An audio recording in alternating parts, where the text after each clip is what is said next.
Good afternoon, ladies and gentlemen, and welcome to this afternoon's webinar on training and awareness within the ISO 27001 implementation and management environment. I'm Alan Calder. I'm your host for today.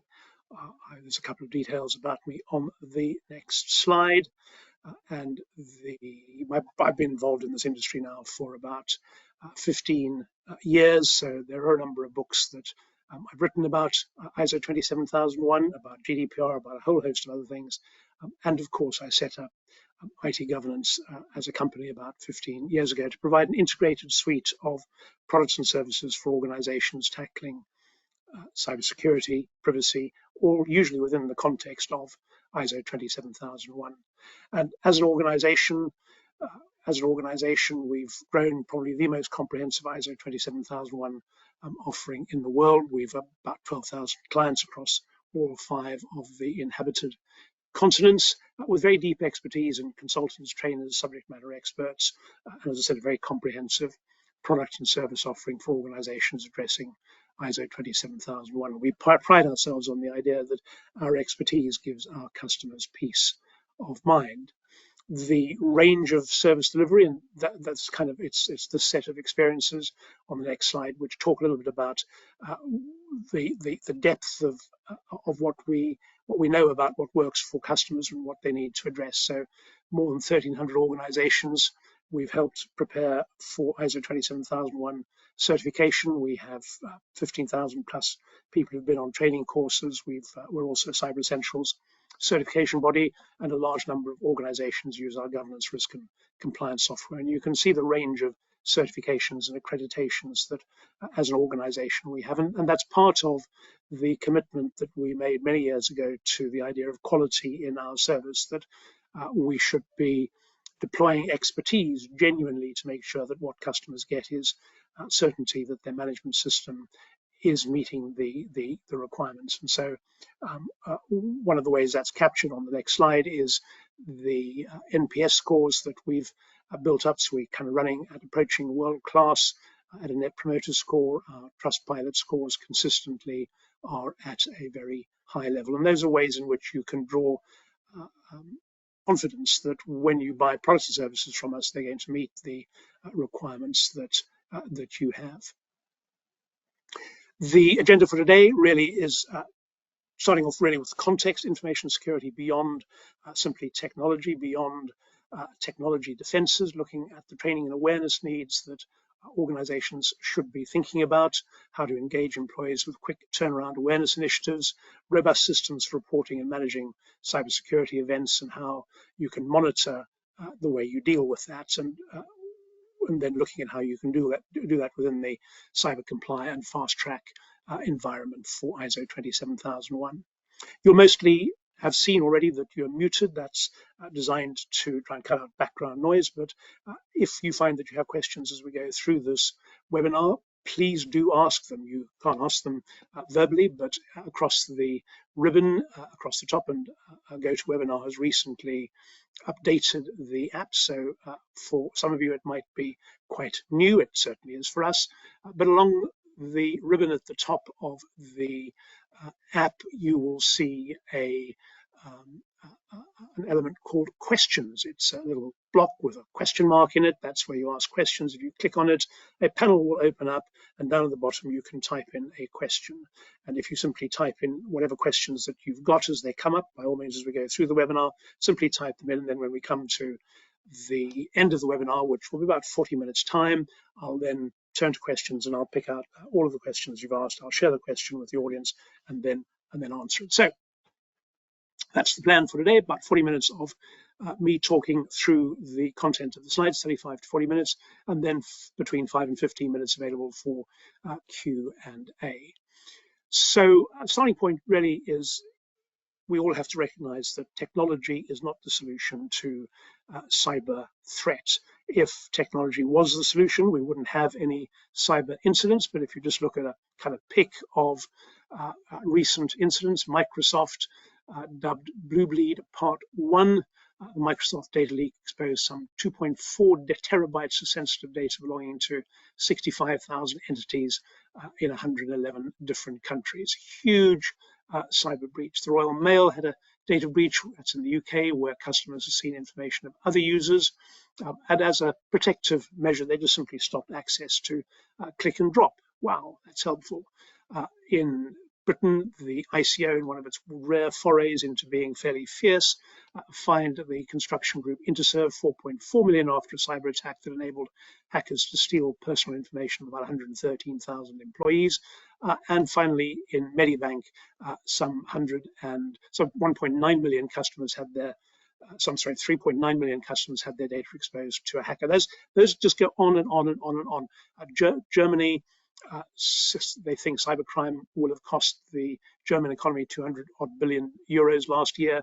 52% of companies saying cyber attacks threaten their existence.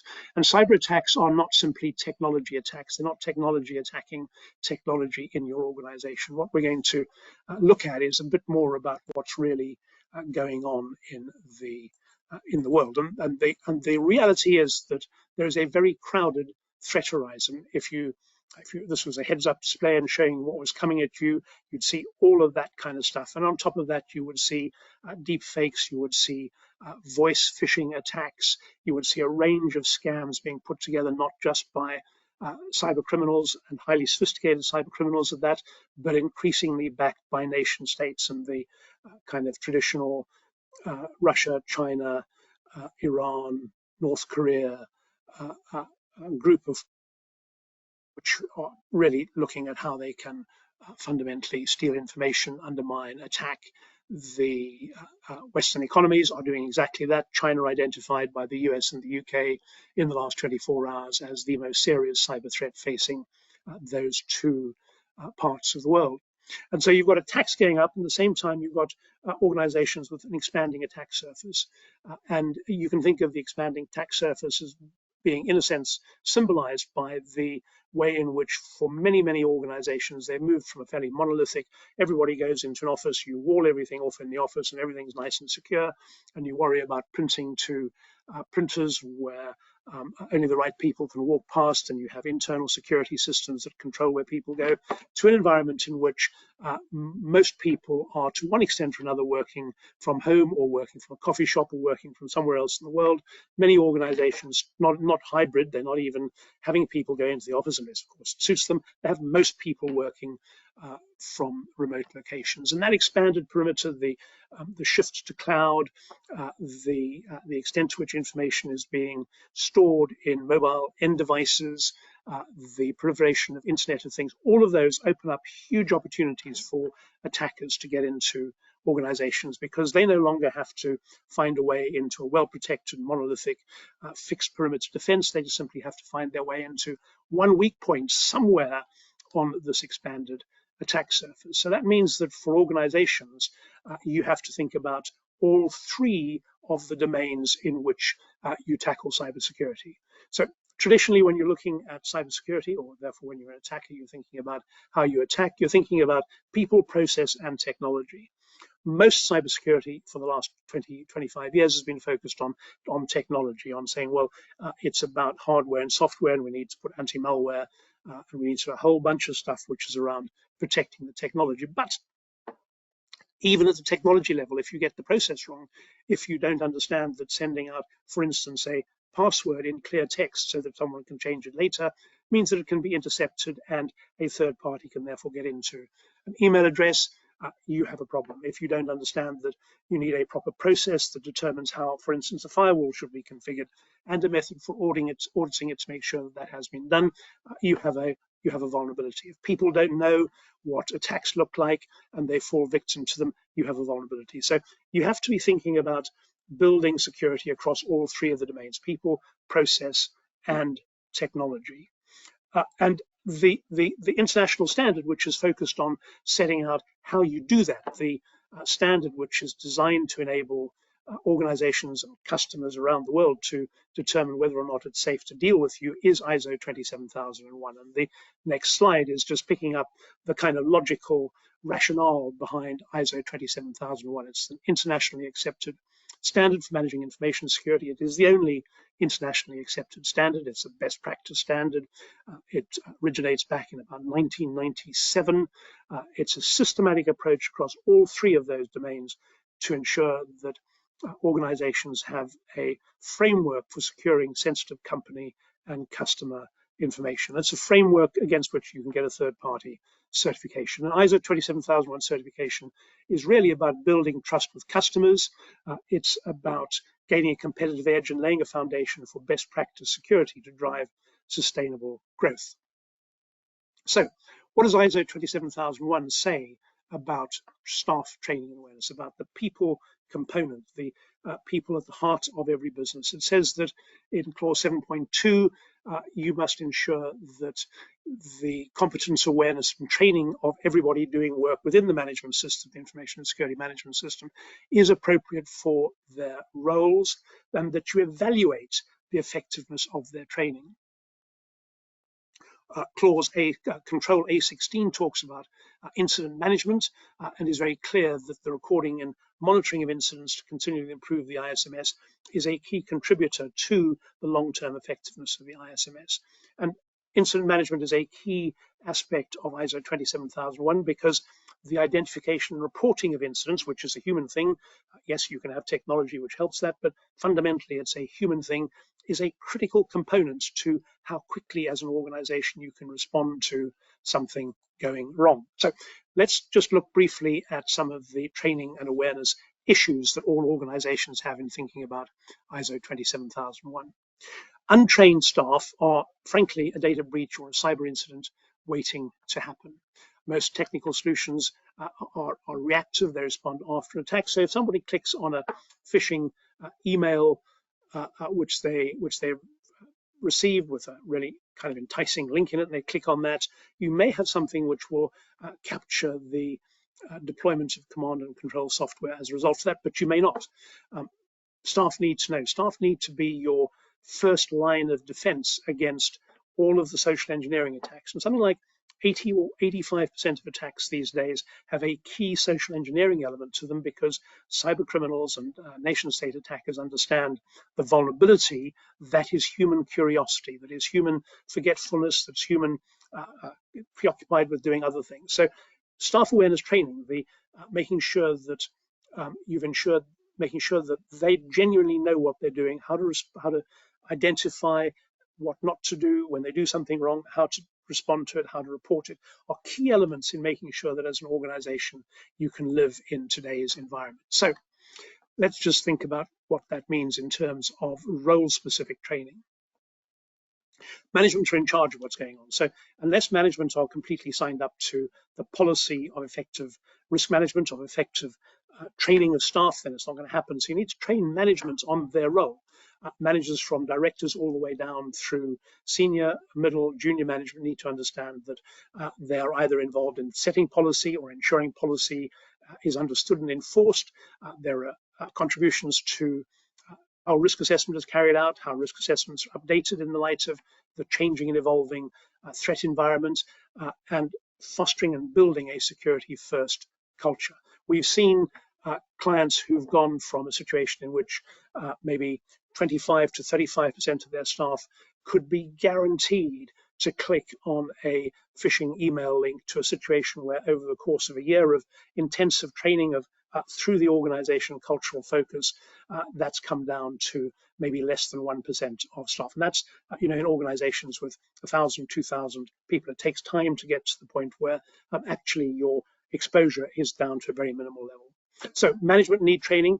IT staff who have to manage the information security management system, they have to deal with incident response, they have to roll out security updates, they have to ensure that the proliferation of devices which the organization has in place are all up to date. They need to understand the interaction between keeping the organization safe, making sure that people can do their jobs, and making sure that staff understand what's going on. So IT staff need to be appropriately trained in their roles. HR personnel who have to manage confidential employee data, probably have to manage data subject access requests, for instance, have to deal with the personal data aspect of breaches, who have to ensure that the way in which data is collected and stored is appropriately protected. So, confidential personal data should probably be encrypted. All of those components are part of the training of HR staff, and all staff, because all staff probably receive emails, all staff probably receive text messages, probably involved in social media, do stuff on the web. All of that's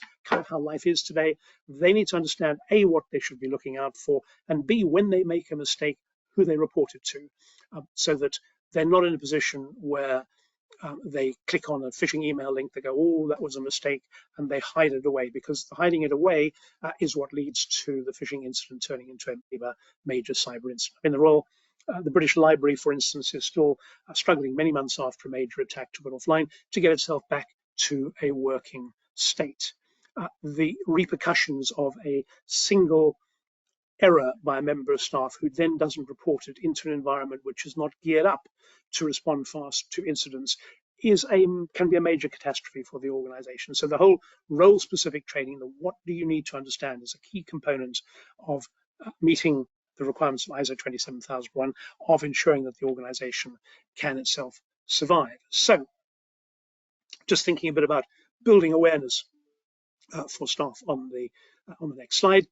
You can set universal awareness objectives. So from a management point of view, you would say to yourself that we should have an objective for every employee to understand their role in the information security management system, the critical importance of information security. And so we're going to promote an organization-wide culture of security and compliance. That might be a logical first key objective for any management in terms of dealing with information security in the ISO 27001 environment. Secondly, you could take on board what ISO 27001 says about all employees should receive appropriate awareness education on information security, and make sure not only that they do staff awareness training, but much more importantly, that you have regular updates throughout the year that addresses new threats, reinforces security protocols.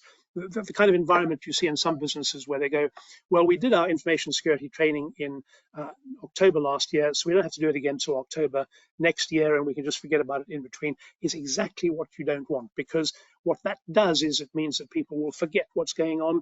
They will remember, maybe if they remember anything, they'll remember a bit about what happened in October, but the nature of the phishing attacks have changed in the meantime, because attackers go on changing and evolving. It's not like anti-money laundering, for instance, or anti-bribery, where there's a clear set of rules and you just simply have to obey them.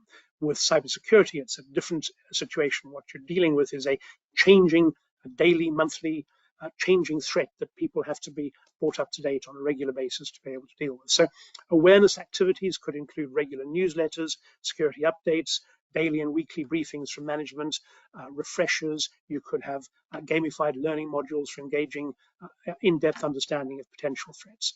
But you should go beyond awareness and training. You should look at measuring effectiveness. And that means quizzes, it means feedback, it means tests at the end of staff awareness training. It means particularly monitoring incident response times, identifying where people could have responded quickly, looking at how you can improve those understandings of what needs to happen. So driving continuous improvement around incident response times, incident reporting, incident response, incident remediation, all key areas for organizations to be thinking about in terms of how you ensure that staff awareness of the threat environment is a major contributor to the overall security of the organization.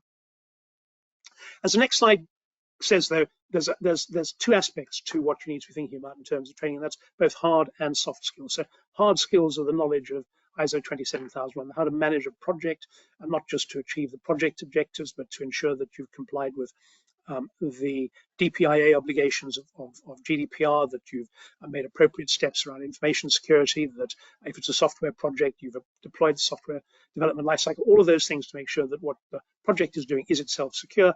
There's the risk management approach, the understanding that people have as you take on new applications or new activities, that there are cyber risks, particularly not just business risks, working out how to deal with them, and what controls do we have in place, what controls should we have in place, how do we make them work. All of that is teachable.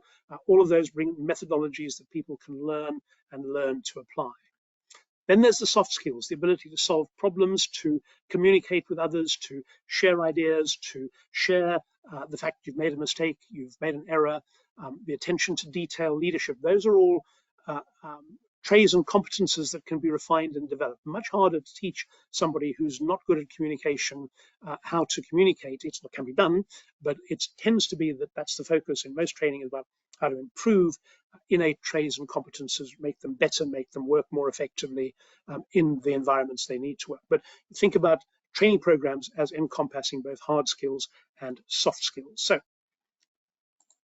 turning now to the idea of quick turnaround initiatives, because there is the need for a long-term training program. You should have one of those. It should run over the course of a year.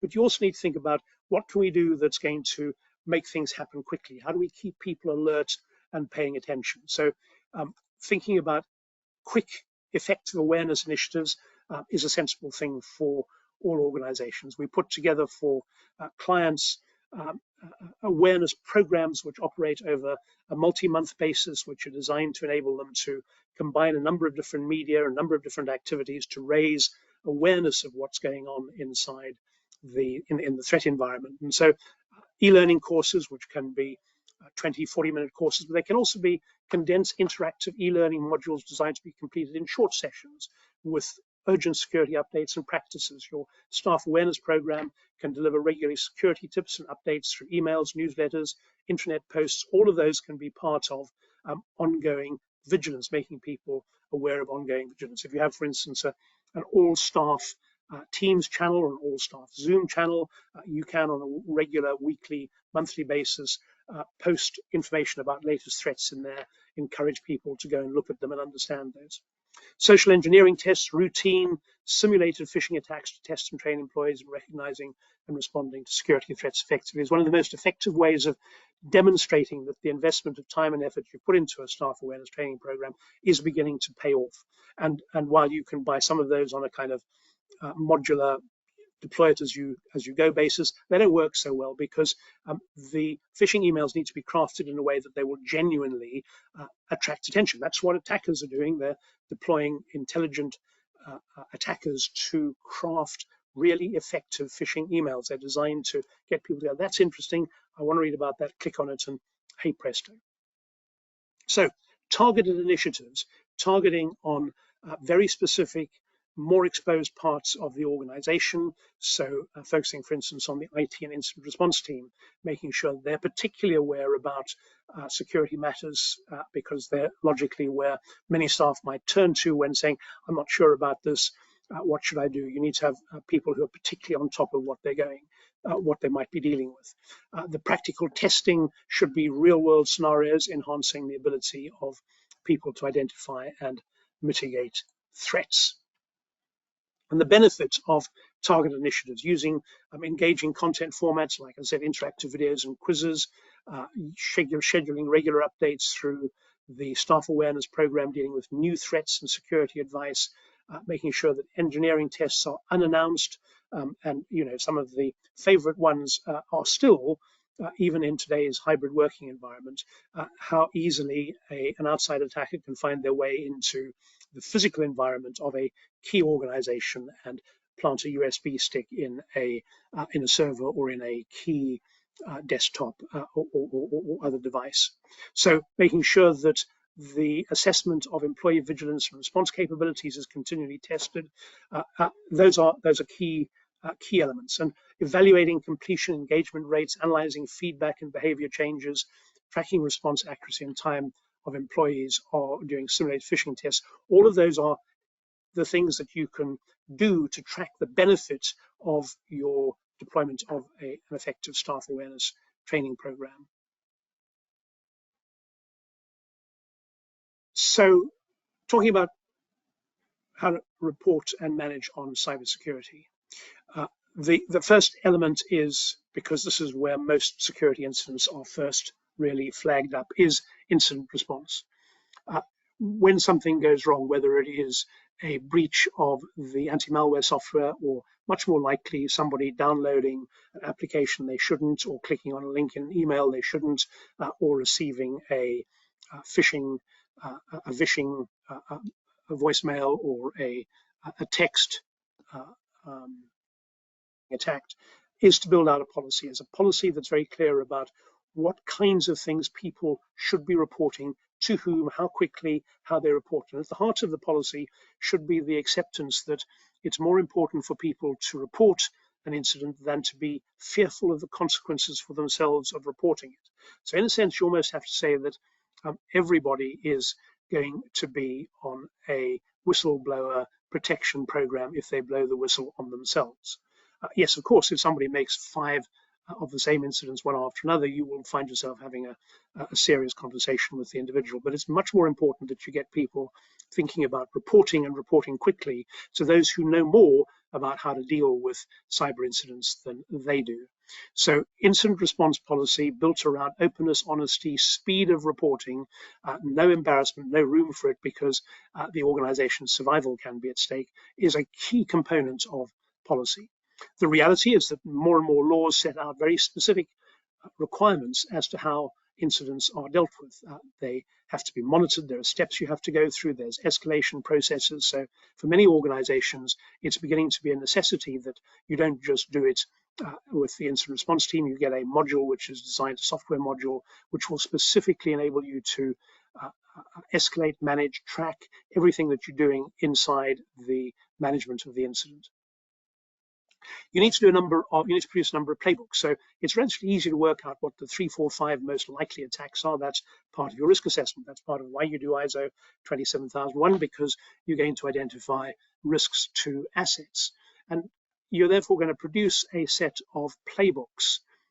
We call these tabletop exercises sometimes to arrive at an identification of what the threat might be, of how it might look, to test your responses, and you produce a playbook. And these are the steps that we will go through, and you test those steps so that when somebody reports a known type of incident, your incident response team don't have to scratch their heads and work out what to do and try a couple of things until they get it right. They go, this meets these criteria, therefore it is playbook 13. They pull it out, whack it up on the screen, and they go through those steps. And of course, playbooks need to be kept up to date because configurations change, hardware changes, software changes, applications change. You need to keep it up to date. And you keep it up to date by regularly testing it, learning lessons from both tests and real-life incidents, building them into the next iteration of the playbook, and of course, then communicating it. One of the weaknesses in many incident response plans is that while the incident response team might know what it is they're planning to do, they've not necessarily told other people around the organization, and so incidents don't get reported as quickly as they could otherwise. So the overall communication component is a key bit of building an effective incident response methodology. An effective incident response methodology is going to be built around a recognition of the seriousness of incidents. And one way of defining the seriousness of incidents is simply, if you like, by the consequences for the organization. Something that's just a kind of an event that happens quite a lot. So the number of malware attacks which are identified and stopped at the firewall. You don't need to know what they are individually. You might want to know how many of them have happened. They're not incidents. They haven't compromised the organization. The firewall's done what it's meant to do. It's captured them and stopped them. So events you might capture volumes about, because changes in volumes might indicate a change in the way the attack's going. You might need to be aware of that. An incident, though, is something that you want to investigate and remedy as fast as you can. An incident is something that has the possibility of damaging the confidentiality, integrity, or availability of information or assets inside the organization. And so it needs to get reported to the incident response team as fast as possible. Typically, that will go through the help desk. It'll get escalated to the incident response team as fast as possible. They will then pull out the playbook and deal with it. The major incident is something that you might need senior management team to get involved immediately. So something that, for instance, would count as a major data breach that would involve the organization having to tell the data subjects that their data has been breached. You probably need to tell senior management about that immediately. If the organization is likely to lose customers or otherwise be exposed, you need to tell senior management immediately. So classification of events, incidents, and major incidents, you want to be clear about. Incident response team needs to be clear about that. The teams who are going to respond when it's reported to them, they also need to be clear. So your playbooks go beyond simply what the incident response team is going to deal with. And when you do that effectively, of course, what you do is you accelerate your disaster recovery profile. Those organizations which don't have one, takes them to recover to even a kind of semi resemblance of normality and then get back to business as usual. A really well-tested disaster recovery plan will get you up and running much more quickly, back to business as usual, much more quickly than if you don't have one that's working properly. There are many organizations, frankly, where they don't have one in the first place and they've not worked out how to recover. And there's quite a high number of organizations who, in the absence of a proper recovery plan, managed to pull themselves together, limp on for another 6 months, but then did finally succumb and go out of business because of the level of damage done to the organization. So in terms of thinking about the incident response process, there are really 3 stages. This ties very firmly into how you train people and where you train them. There's the detected, precursors and indicators, sources of detection, and logs. Quite a lot of that is the activity of the incident response team, but the detection also for social engineering attacks depends on the vigilance of staff across the organization. There's the reporting phase, the capturing of data, and then there's the investigation phase, the working out what happened, working out how dangerous might be, how far it could go, what damage has happened, how do we change our defense mechanisms to make sure that it doesn't happen again. And that whole incident response process needs to be, as I said, developed, tested, improved, be really something that works. And you might not have a serious incident from month to month or year to year, but when you do, your process needs to really work. So testing your serious incident response process on a regular basis is a fundamental component of ensuring that you survive. Too many organizations go, well, it hasn't happened to us yet, so here's a convenient sand dune, I'll put my head in it, it'll never happen to us. It will. There will be breaches, certainly small, probably medium, and every now and then you probably have a major breach. And the effectiveness with which you prepare for it is a key component of how easily you survive. And that all comes down to staff awareness training and preparation, all of which is driven by ISO 27001. So just let's talk briefly about how you monitor the effectiveness of training programs. At one level, you could say you're going to monitor the effectiveness of training programs by the survival of the organization, but you can go down to a slightly more granular level than that. In terms of incident monitoring, there are obvious incident metrics. There are post-incident reviews that will help you, regular simulations, benchmarking with industry standards. Those are fairly key ways of continually improving the way you're dealing with incident response with staff awareness. And then the reporting and reviewing of what has happened. Management review is a key part of ISO 27001, internal and external audit findings. All of those are contributors to understanding how to effectively drive information security through staff awareness. Cyber comply is a logical way to tackle this. And I talk about cyber comply because when you think about ISO 27001 and you think about staff awareness training, it's a very complicated environment. Very few organizations have the luxury of going, I only need to worry about ISO 27001. Most organizations have got the challenge of, I've got personal data, so there are going to be laws around how I manage personal data. In the UK, it's the UK GDPR.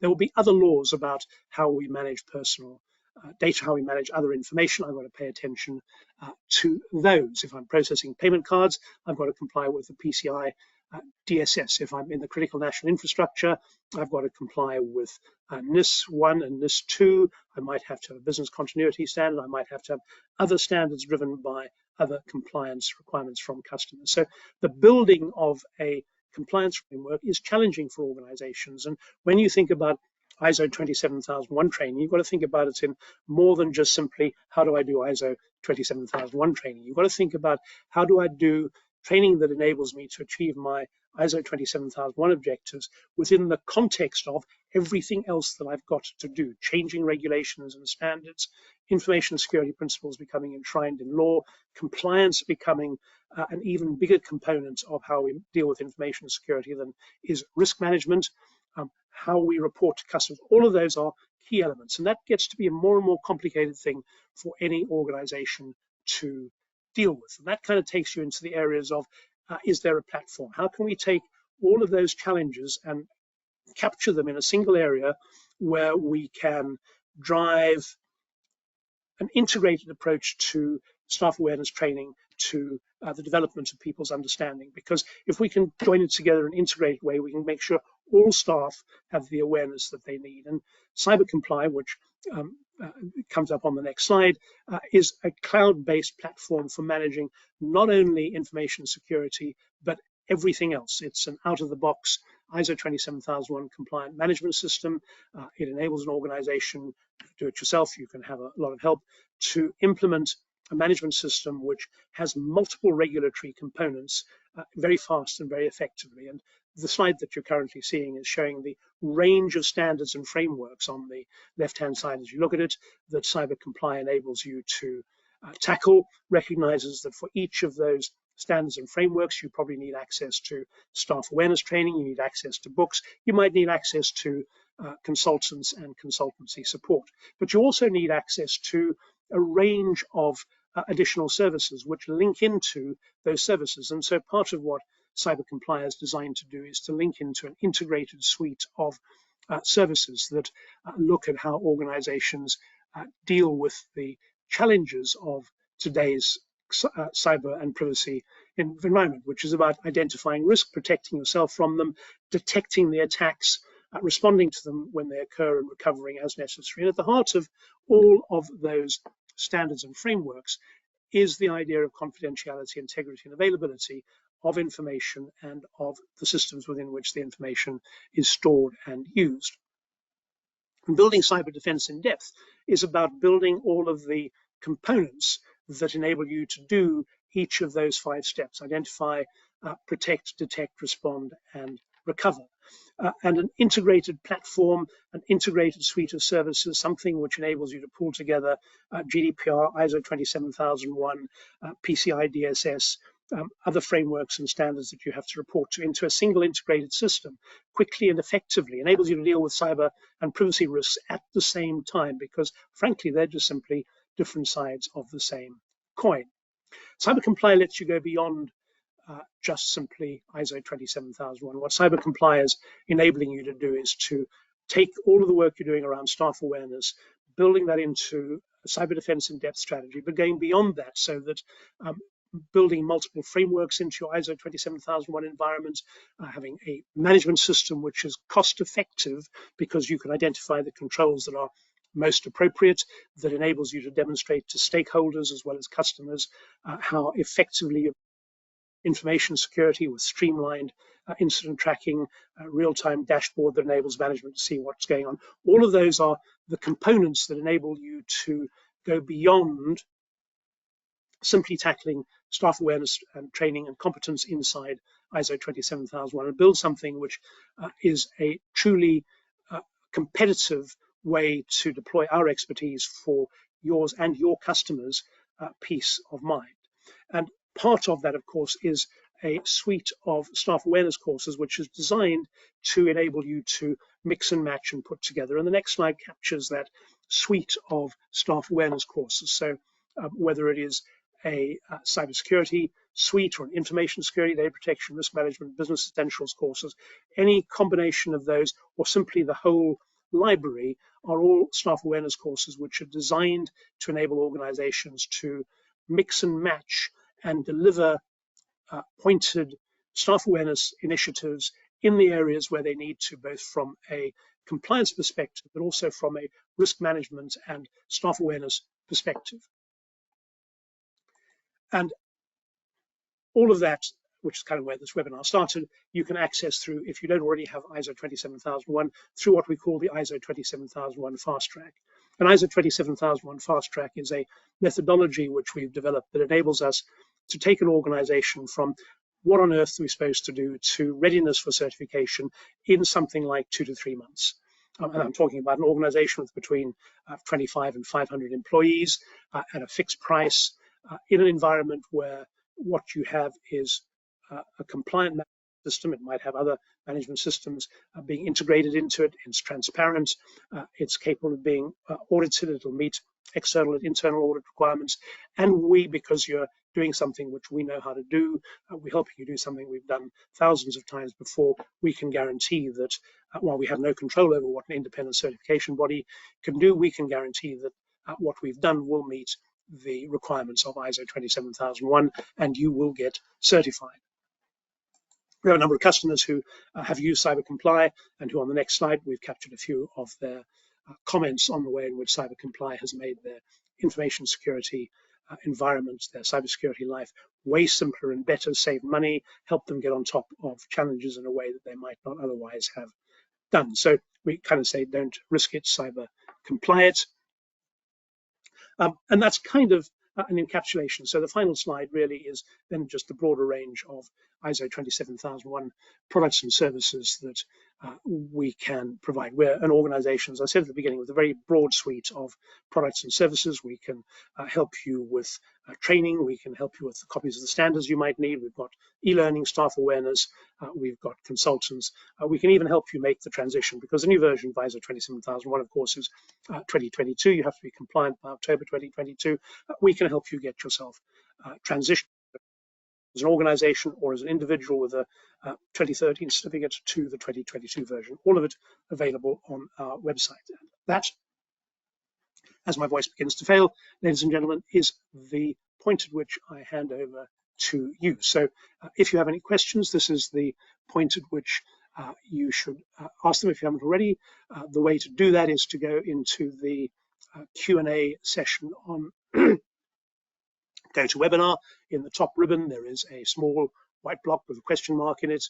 If you click on that, it will open up a panel on the right-hand side of your screen, and there you can type in your questions, and I'll answer them. So I'm going to take a couple of seconds to lubricate my voice while you just put any questions you want to in there, and then I'll start picking up the questions and answering them.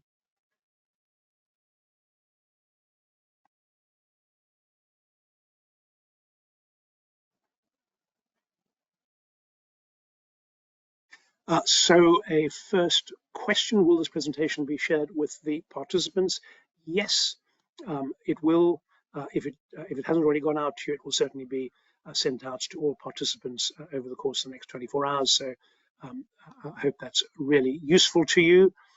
Some American clients have requested a SOC 2 report, even knowing we have ISO 27001 and not a page specifying the difference between both, but we can find a lot on the internet. I mean, a page of the board clearly comparing the controls. So that's a very good point. So one of the reasons why particularly US clients ask for SOC 2 reports, particularly with organizations where the organization is providing a service that is a key element of the customer's general control environment. In other words, their accounting financial general control environment is a Sarbanes-Oxley report captured in the PCAOB standards, which requires evidence that third parties with a significant role in the control environment are externally audited by an auditor against the SOC 2 standard. SOC 2 controls are a higher level of control than ISO 27001 controls. ISO 27001 controls, the Annex A controls, are much more granular and precise. They can be mapped to the slightly higher level controls in SOC 2. SOC 2 is while it identifies a number of areas for audit, SOC 2 is essentially an audit standard rather than a compliance standard. So ISO 27001 is a compliance standard. What SOC 2 is doing is auditing you against your own documentation that sets out how you're going to go about complying with what you see as being the risk. So when you build an ISO 27001 management system, it's going to meet the ISO 27001 standard. You can map those controls to SOC 2. The attributes which are in the Annex A controls makes it a lot easier to do than it ever used to be. And that can enable the SOC 2 auditor to very quickly identify the extent to which your ISO 27001 controls meet the areas of audit for SOC 2. Of course, if it's a SOC 2 type 2 audit, then they're going to want to see the evidence of the control working, but that's the kind of logic. And certainly if you talk directly to our professional services team, they can probably give you some help on some further help on how you could take that forward. We do quite a lot of work with clients who are adding SOC 2 on top of their ISO 27001 management system.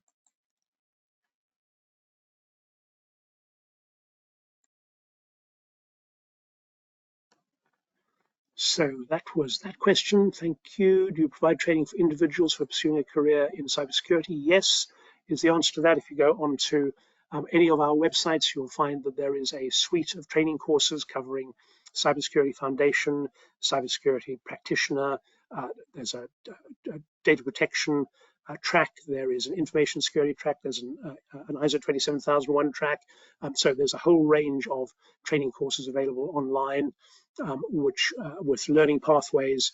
If you go onto our website or make contact with our training team, they can talk to you about how we can help you put together a training course which will enable you to pursue a career in cybersecurity. Is there such a thing as a typical makeup of an ISO 27001 team beyond the IT team? We're trying to work out how much time will be required for various members of staff in order to achieve and maintain the certificate. So the answer to that is it depends on the size of the organization. It depends on the structure of the organization, where your main risks are. The typical team is made up, normally we find, of two groups. There's a kind of inner group who's doing most of the work. In there, you're going to have somebody who is a trained ISO 27001 lead implementer. You might have a couple of those if you're a larger organization. And that person is usually not necessarily going to be an IT person. Because ISO 27001 is a management system, not just IT. It's a management system in which IT has a role to play, but it's not just about IT. So normally a lead implementer is going to be drawn from somewhere else in the business. It's often the person for whom ISO 27001 is going to make the most business benefit, but it's a business executive who's leading it. There'll be an IT team or an IT member. There will be a quality management member. There may be one or two other people who are significantly involved in identifying and managing risks. Then there's a broader team, which is the contributors, the people who might be champions and so on across the organization as a whole, who will provide feedback, who will be consulted on a regular basis, but whose overall commitment to the project is probably significantly less than the core team. As I say, sadly, there isn't a typical makeup of a team. If you go on one of our lead implementer training courses, putting together the project team is one of the key talking points on the first day, so it can be quite an interesting component around. There's a workshop which tackles putting together a working team and who should and shouldn't be in there, so that can be quite a useful component of getting your head around how to build what's appropriate for your organization. The Cyber Comply platform is a way to produce client-facing reports and materials to help show compliance without going into too much detail. Yes, there is more and more coming. So typically, the thing which you would show an organization is your certificate of compliance and your statement of applicability. Your statement of applicability is showing what controls you've selected and is identifying whether they've been implemented or not. If not implemented, why not? So that's exactly what it says. And it's designed as a document which you can publish. It's a version controlled document. It's got quite a lot of information. And really, for 9 out of 10 customers, your certificate of compliance and your statement of applicability will do the job. Simply providing those two things will help the organization and just help your client understand exactly what you've done.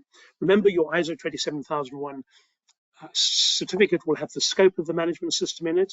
So it will talk about personal data or GDPR compliance if that's a key element of your management system. So those two things, your ISO 27001 certificate from your certification body, statement of applicability, should in 9 cases out of 10 enable your customer to go, yep, we've got that. That's exactly right.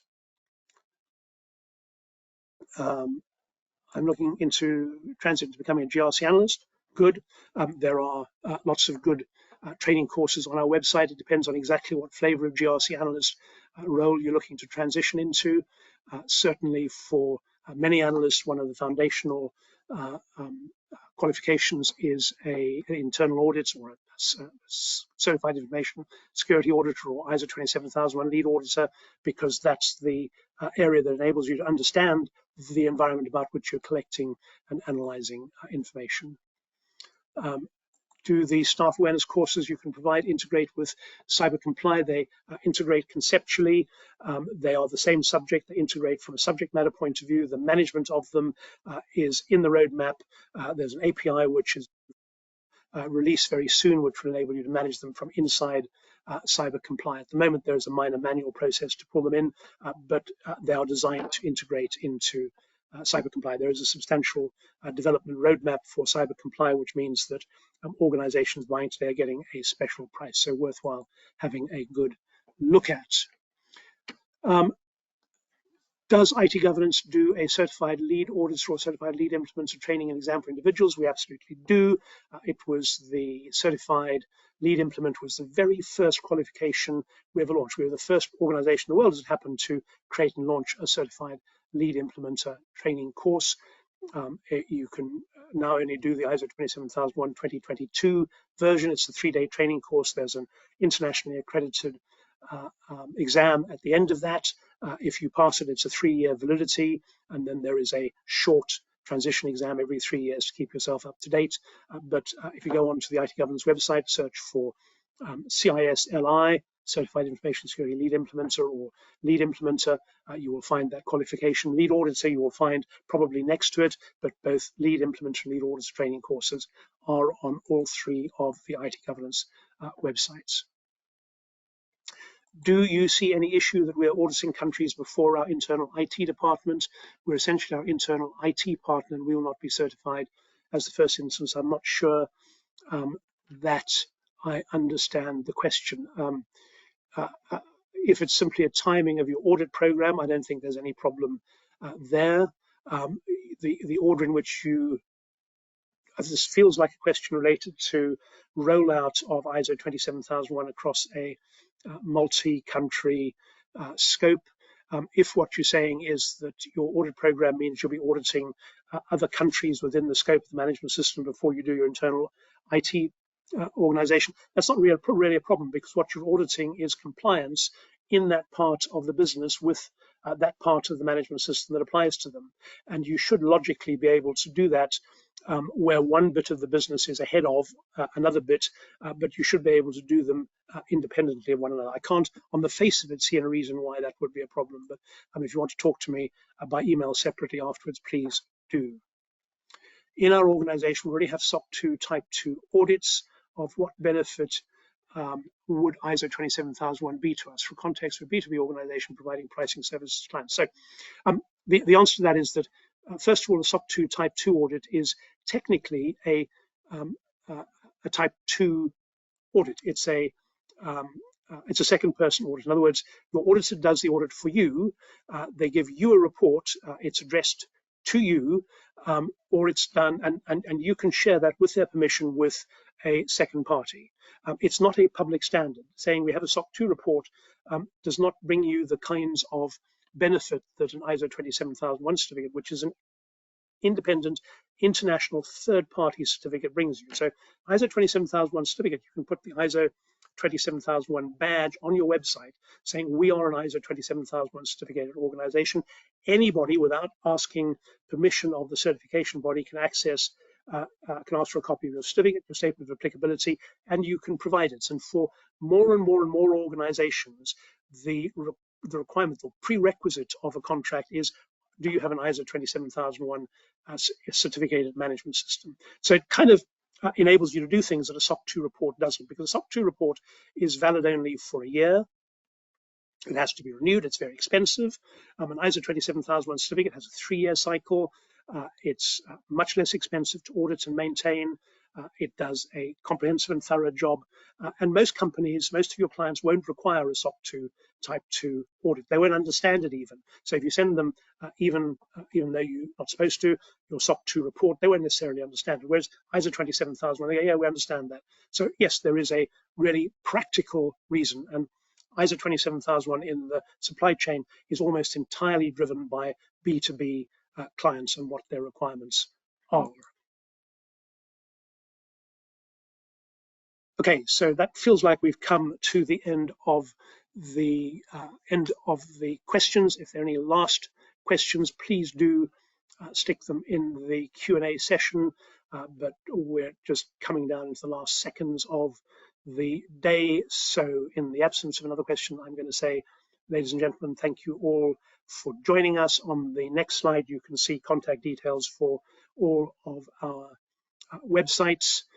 please do feel free to go onto any of our websites. You can follow up any of these areas of question on the UK, Europe, or US websites. They're obviously localized websites, so you'll get US related information, UN and so on. But through them, you can access our full range of ISO 27001 products and services. And ladies and gentlemen, there is an ongoing suite of webinars around the range of other products and services, not just 27001. Please do feel free to join them. You can register on any one of those websites, and I look forward to welcoming you to another such website. Have a secure rest of this week. Bye-bye.